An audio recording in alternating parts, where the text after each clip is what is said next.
Herzlich willkommen beim Cozy Apartment in Zadar. Ich will euch einmal eine kleine Vorführung zeigen. Links ab habt ihr gleich das Badezimmer.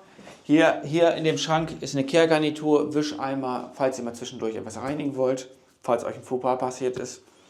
Hier habt ihr Waschmaschine, hier ist noch ein Föhn mit, der hier angeschlossen werden kann, ein Spiegelschrank, der beleuchtet ist, eine wunderschöne Dusche, ein Warmwasserboiler, hier befindet sich noch ein Handtuchheizkörper, dass ihr nach dem Duschen auch das Handtuch relativ schnell trocken bekommt.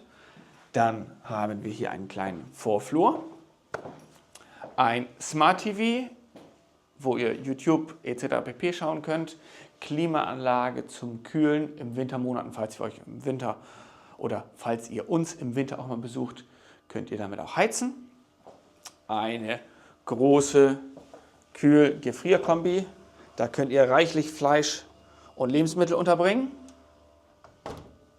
Ein Induktionskochfeld, ein wunderschöner Backofen mit reichlich Ausstattung, was ihr benötigt für euren Aufenthalt.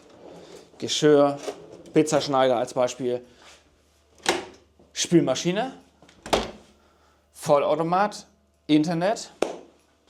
Hier befindet sich noch ein wenig, falls ihr mal einen Wein trinken wollt. Falls ihr grillen wollt, befindet sich da der Tisch, der Grill. Und hier ist weiteres Toaster, Wasserkocher, Pfannen, Töpfe etc. pp. Alles, was ihr so braucht, um euren Aufenthalt zu genießen. Klimaanlage, Fernbedienung befindet sich hier. Links ab ist noch ein kleines Schlafzimmer, auch mit einem Smart TV, einem großen Kleiderschrank sowie einem Staubsauger.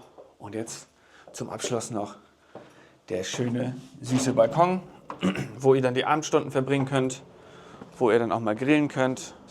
Ja, und jetzt freue ich mich, wenn ihr uns im Cozy Apartment in Zadar besucht und euren Urlaub hier verbringt.